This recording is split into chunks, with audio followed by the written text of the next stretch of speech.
Welcome to Sardar TV. Sardar TV ప్రేక్షకులకు నమస్కారం.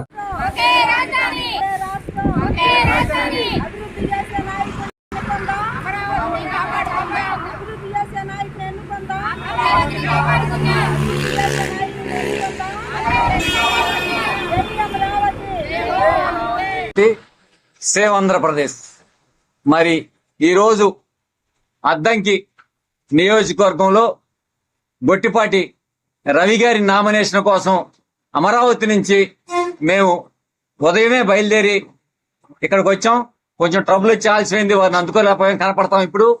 మరి గొట్టిపాటి రవి గారు మేము దేవస్థానం అమరావతి న్యాయస్థానం నుంచి దేవస్థానం పాదయాత్ర చేసే క్రమంలో ఆయన మాకు ఎంతో తోడ్పాటుగా మా వెనకాలే ఉండి ఆర్థిక సహాయం కానీ, మరి రాత్రిపూట మాకు ఉండటానికి బస్సు కానీ అనేక రకాలుగా మమ్మల్ని ఆదుకొని ఈరోజు ఆయన వైసీపీ వాళ్ళు చేసే అరాచకాలు కూడా నిలబడి తట్టుకొని ఈరోజు పార్టీ కోసం నిలబడ్డాడు.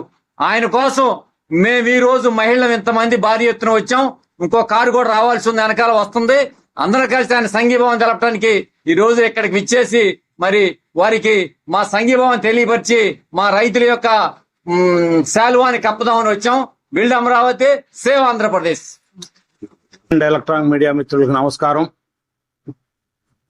అమరావతి రాజధాని ఐక్య కార్యాచరణ సమితి ఆధ్వర్యంలో సుమారుగా 1600 రోజుల నుంచి అమరావతి ఏకైక రాజధాని ఉండాలని చెప్పి మేము ఉద్యమం చేస్తూ ఉంటే, దానిలో భాగంగా మేము పాదయాత్ర చేసినప్పుడు మొదటి పాదయాత్ర న్యాయస్థానం నుంచి దేవస్థానంకి 2021లో చేసినప్పుడు దానికి సంపూర్ణ మద్దతు తెలియజేసినారు అద్దంకి శాసనసభ్యులైన గొట్టిపాటి రవికుమార్ గారు.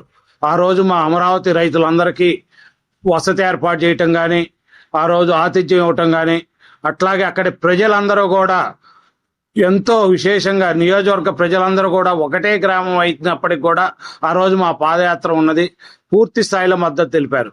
దానిలో భాగంగా అందుకని మేమందరం కూడా ఆయనకి కృతజ్ఞత తెలియజేయటంకి ఈరోజు ఆయన నామినేషన్ కార్యక్రమం ఉండటంతో కొంతమంది ఉదయమే ప్రారంభమయ్యాం.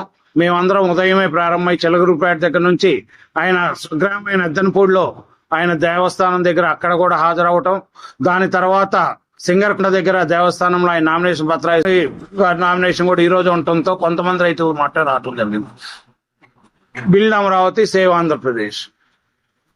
Build Amaravati, save Andhra Pradesh. ఈ రోజు అద్దంకి శాసనసభ్యులు గొట్టిపాటి రవికుమార్ గారి కోసం వచ్చామండి. మేము నామినేషన్ వేస్తుంటే వారు మాకు ఎంతో సహాయం చేశారు. మేము న్యాయస్థానం టు దేవస్థానం వచ్చినప్పుడు పాదయాత్రలో రైతులకి అకామిడేషన్ గాని, ఆర్థికంగా మాకు వెళ్ళటానికి ఖర్చులకు గాని ఇచ్చారు. కానీ రవికుమార్ని మాత్రం మేము మర్చిపోలేమండి.